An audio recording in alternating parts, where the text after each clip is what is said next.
आप दूसरों से इज्जत तभी पा सकते हैं जब आप उन्हें उचित इज्जत देना जानते हैं। यह एक बड़ा सा सेंटेंस है और इसे इंग्लिश में ट्रांसलेट करना है।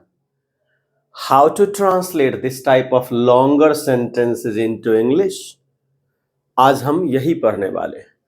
Hello friends, welcome to my new video once again. चलिए सीखते हैं कि कैसे इसे ट्रांसलेट करें। इस बड़े से सेंटेंस को ट्रांसलेट करने के लिए हम एक पार्ट कॉमा से पहले लेते हैं और एक पार्ट यहां कॉमा से बाद। आप दूसरों से इज्जत तभी पा सकते हैं। अब इसको हमने छोटे छोटे टुकड़ों में बांटा है। आप पा सकते हैं, आप इज्जत पा सकते हैं, आप दूसरों से इज्जत पा सकते हैं। और फिर इधर वाले पार्ट को भी हमने छोटे छोटे टुकड़ों में बांटा है। आप जानते हैं, आप देना जानते हैं, आप इज्जत देना जानते हैं। छोटे को बना लिए तो फिर बड़ा खुद ब खुद बन जाएगा। चलिए देखते हैं। आप पा सकते हैं, यहां पर है आप सब्जेक्ट और पा सकते हैं वर्ब। पा सकते हैं वर्ब, आप सब्जेक्ट। तो आप पा सकते हैं क्या बनेगा? You can get. आप बोल सकते हैं, यू कैन स्पीक। आप अंग्रेजी बोल सकते हैं, यू कैन स्पीक इंग्लिश। आप फटाफट अंग्रेजी बोल सकते हैं, you can speak English fluently. आप पा सकते हैं, आप पा सकते हैं, यू कैन गेट। आप इज्जत पा सकते हैं, क्या होगा? You can get respect.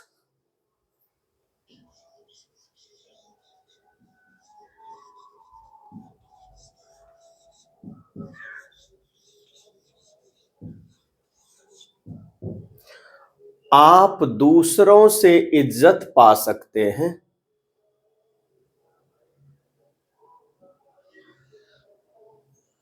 दूसरों से, फ्रॉम अदर्स, क्या बनेगा? You can get respect from others. एक पार्ट का लगभग हमने ट्रांसलेट कर लिया, तभी केवल यही बच गया। इसको भी करेंगे हम, पहले इधर देखते हैं।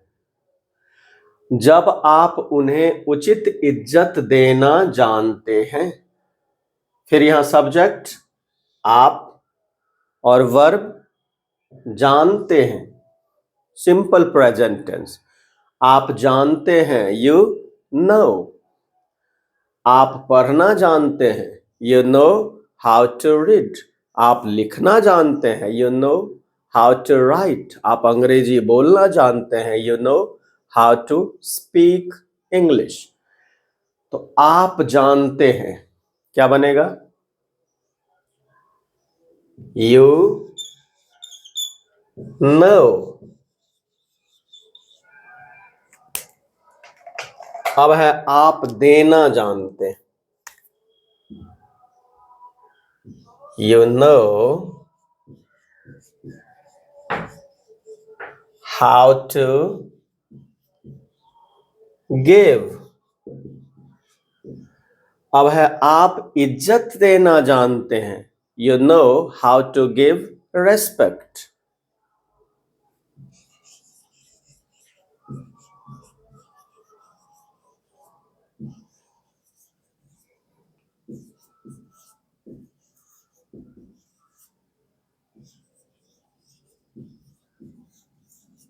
चलिए, अब इधर का लगभग हमने बना लिया है और इधर का लगभग ट्रांसलेशन बन चुका है इतना दूर का। अब जो कुछ बचा है इस दोनों पार्ट को कनेक्ट करेंगे कनेक्टर के माध्यम से, इस तरह से पूरा ट्रांसलेट हो जाएगा। चलिए देखते हैं। आप दूसरों से इज्जत तभी पा सकते हैं, केवल तभी और जब का बचा हुआ, यहां से लिखेंगे you can get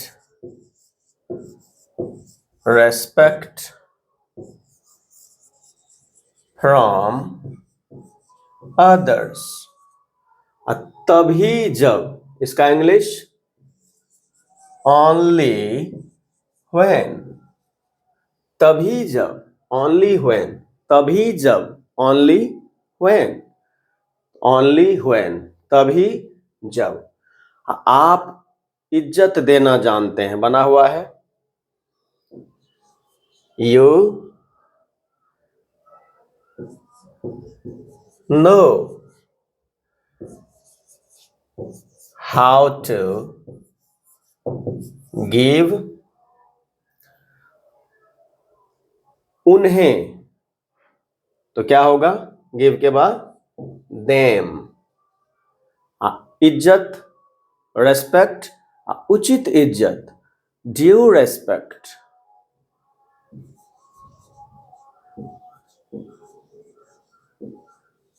चलिए बन गया। अब फिर से देखते हैं कि आप दूसरों से इज्जत तभी पा सकते हैं जब आप उन्हें उचित इज्जत देना जानते हैं। You can get respect from others only when you know how to give them due respect। इस तरह से हम बड़े से बड़े सेंटेंस को ट्रांसलेट कर सकते हैं इंग्लिश में। पहले छोटे छोटे टुकड़े को ट्रांसलेट करेंगे, किस नियम पर है उस बेस को जानेंगे, सेंटेंस का कौन सब्जेक्ट है कौन वर्ब है। बड़े सेंटेंस हैं, फिर कनेक्ट करने की भी कला आनी चाहिए, वो धीरे धीरे आप सीख जाएंगे। ढेर सारे वीडियोस देखें, कई बार देखें और खुद ब खुद आप भी बेहतर हो पाएंगे इंग्लिश में। देखते रहिए। फेसबुक पेज पर हैं तो फॉलो करें, यूट्यूब पर हैं तो चैनल को सब्सक्राइब करें, वीडियो को लाइक करें, शेयर करें, बेल आइकन को दबाना ना भूलें ताकि सारे नोटिफिकेशंस आप तक पहुंचते रहे। Thanks for watching.